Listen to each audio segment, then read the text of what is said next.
ನೆಲಮಂಗಲ ಅಂದ ತಕ್ಷಣ ಒಂಥರ ಭಾರಿ ಹಿಂಸಾಚಾರ, ಭೂ ವಿವಾದ ಮತ್ತು ರೌಡಿಸಮ್ ಈ ತರ ಬಹಳ ಕೇಳಿದ್ವಿ. ಆದರೆ ನೆಲಮಂಗಲದಲ್ಲಿ ಒಂಥರ ತುಂಬಾ ಪ್ರಭಾವಿ ರಾಜಕಾರಣಿ ಅಂತ ಎದ್ದು ಬಂದವರು ಇದ್ದಾರ. ಇಡೀ ಅಂದ್ರೆ ನೆಲಮಂಗಲ ಎಷ್ಟು ಫೇಮಸ್ ಅಂತಂದ್ರೆ ಬೆಂಗಳೂರು ಪಕ್ಕದಲ್ಲೇ ನೆಲಮಂಗಲದಲ್ಲಿ ಆಗುವಂತಹ ನಾನು ಹೇಳದ್ನಲ್ಲ ಈ ತರದ ಹಲವಾರು ಸೊ ಇಲ್ಲಿ ಪ್ರಭಾವಿ ನಾಯಕರು ಒಬ್ಬರಾದ್ರೂ ಬಂದ್ರ ಇಲ್ವಾ ಐ ಡೋಂಟ್ ನೋ.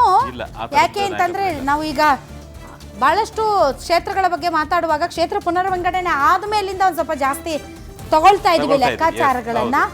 ಅದಕ್ಕಿಂತ ಮುಂಚೆ ಇದು ದ್ವಿಸದಸ್ಯ ಚುನಾವಣಾ ಕ್ಷೇತ್ರ ಆಗಿತ್ತಂತೆ ನೆಲಮಂಗಲ ವಿಧಾನಸಭಾ ಕ್ಷೇತ್ರ. ನೆಲಮಂಗಲ ವಿಧಾನಸಭಾ ಕ್ಷೇತ್ರದ 2023 ಚುನಾವಣಾ ಫಲಿತಾಂಶ ಹೇಗಿತ್ತು ಬನ್ನಿ ನೋಡೋಣ.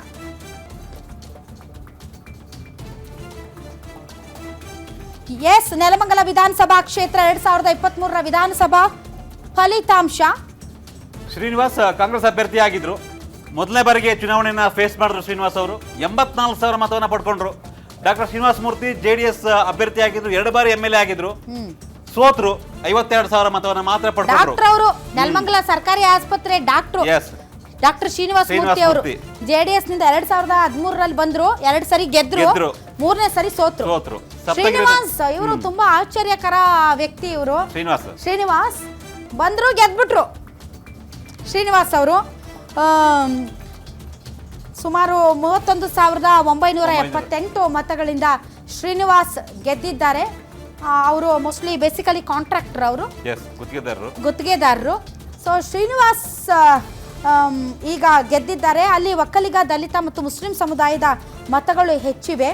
ಬೆಂಗಳೂರಿಗೆ ತೀರಾ ಸಮೀಪ ಇದೆ. ಸಿಕ್ಕಾಪಟ್ಟೆ ರಿಯಲ್ ಎಸ್ಟೇಟ್, ಭೂ ವಿವಾದ, ಭೂಮಿಗೋಸ್ಕರ ಫೈಟ್ಸು, ಭೂಮಿಗೋಸ್ಕರ ರೌಡಿಸಮ್ಮು ಈಗೆಲ್ಲ ಒಂದು ಸ್ವಲ್ಪ ಕಡಿಮೆ ಆಗಿರ್ಬೇಕು. ನಾವು ಮೊದಲಿನ ಥರ ಜಾಸ್ತಿ ಕೇಳಲ್ಲ ನಾವು ಸುದ್ದಿಗಳನ್ನು. ಈಗೆಲ್ಲ ಒಂದು ಸ್ವಲ್ಪ ಕಡಿಮೆ ಆಗಿರಬೇಕು. ಎಲೆಕ್ಷನ್ ಟೈಮ್, ಲೋಕಸಭೆ ಚುನಾವಣೆ ಸಂದರ್ಭದಲ್ಲಿ ಮತ್ತೆ ಒಂದು ಸ್ವಲ್ಪ ಸುದ್ದಿಯಲ್ಲಿ ಇತ್ತು. ಬಿಕಾಸ್ ಆಫ್ ಶ್ರೀನಿವಾಸ್ ಅವರು ಲೋಕಸಭೆ ಚುನಾವಣೆಯಲ್ಲಿ ತುಂಬ ಚೆನ್ನಾಗಿ ಕೆಲಸ ಮಾಡಿದ್ರು, ಅಭ್ಯರ್ಥಿ ಪರ, ಕಾಂಗ್ರೆಸ್ ಅಭ್ಯರ್ಥಿ ಪರ ಅಂತ. ಇರಲಿ, ಮೂಡ್ ಆಫ್ ನೆಲಮಂಗಲ ಹೇಗಿದೆ ಬನ್ನಿ ನೋಡೋಣ. ಶಾಸಕ ಶ್ರೀನಿವಾಸ್ಗೆ ಗ್ಯಾರಂಟಿ ಯೋಜನೆಗಳೇ ವರದಾನ. DCM DK ಶಿವಕುಮಾರ್ ಕಟ್ಟ ಬೆಂಬಲಿಗ ಶ್ರೀನಿವಾಸ್ ಅವರು. ಮೈತ್ರಿ ಆಗದೇ ಇದ್ರೆ ಕಾಂಗ್ರೆಸ್ ಶಾಸಕ ಶ್ರೀನಿವಾಸ್ಗೆ ಕ್ಷೇತ್ರ ಸುಲಭ. ಅಹಿಂದ ಸಂಘಟನೆ ಜೊತೆಗೆ ಕ್ಷೇತ್ರದ ಅಭಿವೃದ್ಧಿಗೂ ಸೈ. ಕುಡಿಯುವ ನೀರು ತರುವ ಎತ್ತಿನ ಹೊಳೆಗೆ ಅವರು ಬಹಳ ಒತ್ತನ್ನು ಕೊಡ್ತಾ ಇದ್ದಾರೆ.